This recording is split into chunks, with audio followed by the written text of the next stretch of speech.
Hey guys, Brassfax here. Holosun Optics has really set the standard for not just what you can expect for any given dollar amount, but has also honestly set the standard for a number of different red dot categories. The EPS comes to mind.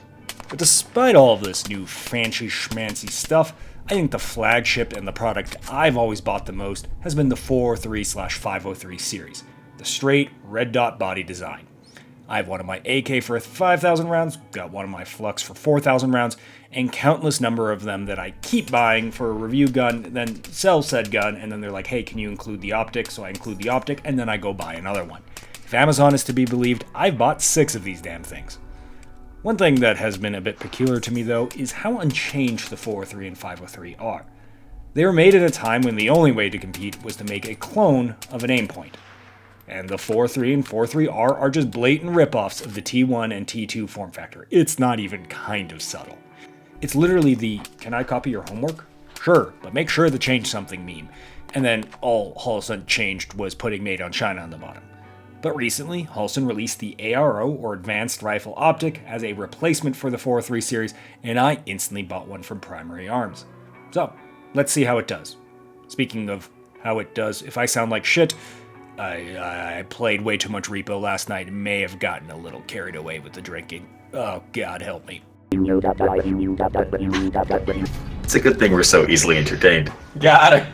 Did you wedge her in the corner? I figured out how to stop her. Oh, this is You take the flashbang grenade and then you rotate it just so, and then you just sort of squeeze it through the gap, pull the pin.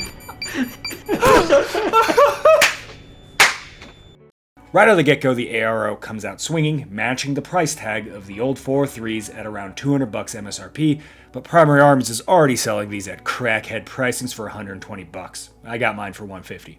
So this is absolutely still filling that niche of the old optic as a budget beater optic. Exterior-wise, we've ditched the T2 rheostat for 2 dorsal buttons. I'll be honest, I don't really prefer buttons. I like the rheostat and the tactile feel of a turn dial.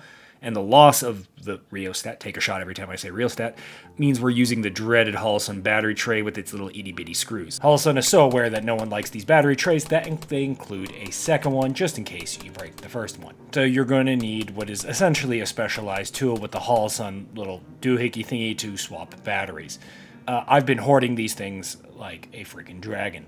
No, seriously, if you buy a Holosun product from me, 50% chance I've nabbed the tool out of the box. That's the Brassfax tax for dirt cheap pricing. Anyway, back on target. Zero mechanism grossly simplifies, so it's just this exposed thing that requires a tool, much like, ironically, how Aimpoint has been doing things recently. Though, fortunately, it's not some weird proprietary pattern, and these can be reasonably adjusted with a, casing. I don't like any of these changes in isolation. I want my tactile brightness adjust. I don't really want to deal with a battery tray that requires a tool.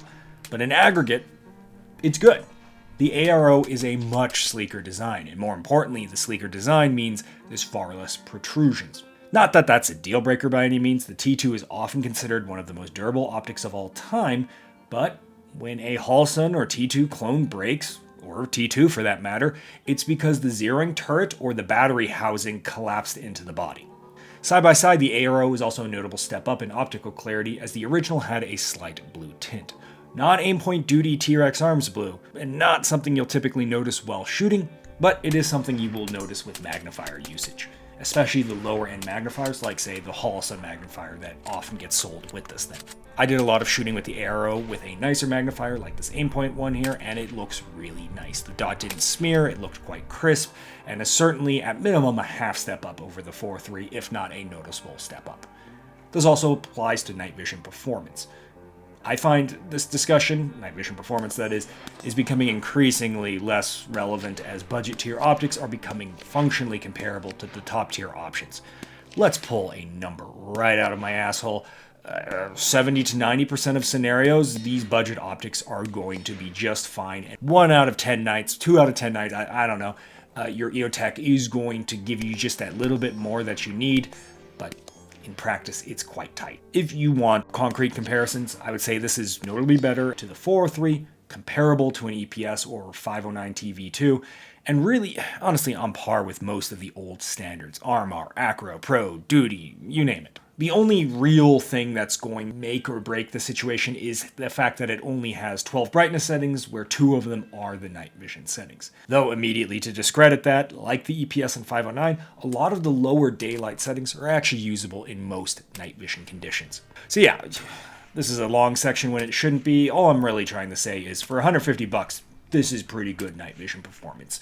The most important improvement with the ARO has to be the mount, the part that is mostly relevant when it actually comes to holding zero through harsh impacts.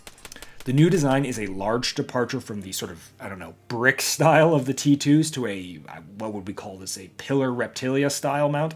I'm a materials engineer, so I spent like one class on this stuff, and I was probably daydreaming or on Discord the entire time. So I can't say if this is a better inherent mount design over the original. My gut instinct is no. Mo surface area, mo better. Maybe one of the Mech E's or structural boys can help me out in the comment section. Anyway, when you flip the mount over, you'll notice there are actual recoil lugs in the newer design, and big ones at that.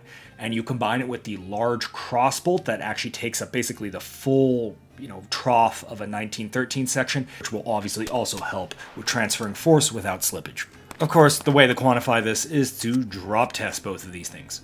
That being said, I'm actually not a huge fan of drop tests, like at all. The results are generally so inconsistent as to not matter. There's no minimum bar here because even EOTechs and D2s are sometimes breaking when dropped from waist height onto concrete depending on the impact.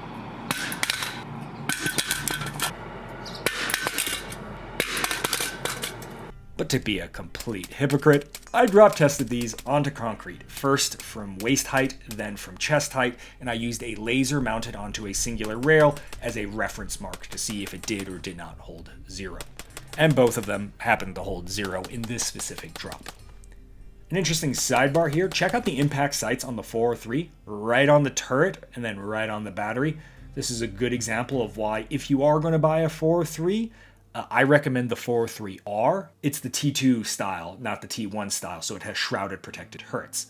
It's also why Slimline is best line, and if we look at the ARO, despite having the same forces applied to it, it actually looks quite decent, and anywhere that it did hit is mostly irrelevant. Oh, and yeah, I checked parallax, same as the 403, pretty damn good. If there's any issue that I have with the ARO is that it has the same brightness levels as the original, and that's a problem because I think there definitely needs to be 1 to 2 extra brightness levels here that seems to be present with a lot of other optics like RMRs, aim points, you name it. Probably not something you guys care about, but when I live on literal Tatooine, I need that brightness. But whatever, this is all distracting from what actually matters, and that is, they moved away from the 403, 503, 503R, 503G, whatever nomenclature, to just ARO for all of the different models. Thank fuck! Which is really nice, because it's kind of a pain in the ass to explain every single time the difference between a 403, a 503, and whatever. Okay, that's it. That's it. Boring review, right? I honestly debated even making this video in the first place. I bought an ARO and I was like, maybe I'll put some content up on the Nova group.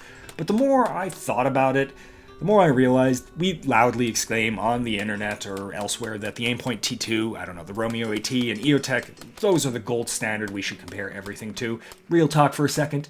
The actual standard that I think most of us who have to pay for this shit out of pocket, the actual standard we compare this to is a $150 Romeo 4.3 and other optics like it. Because these are what have actually redefined what durability, quality, and performance you can expect for sometimes 5 times less. They're not T2s, they're not Romeo 8Ts, they're not EOTechs, but they're so damn close for so much less that I think is actually what most people compare things to in private. And since I'm pretty sure the Holosun OEM also makes the SIG budget optics, and the ARO is better than the 403 for the same exact price, I think it's actually not a major stretch to say that the ARO is now the new benchmark for what you can expect out of a red dot for a given price. Okay, I suck at these outros. I always mess it up, so yeah, I don't know. Bye.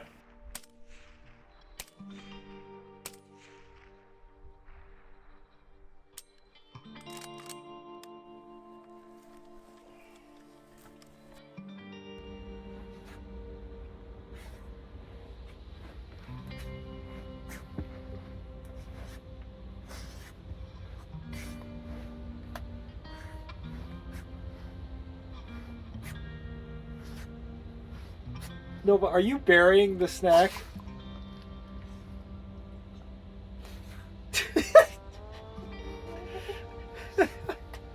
Let me go get it for you. Nova, there's not much dirt over it. Here.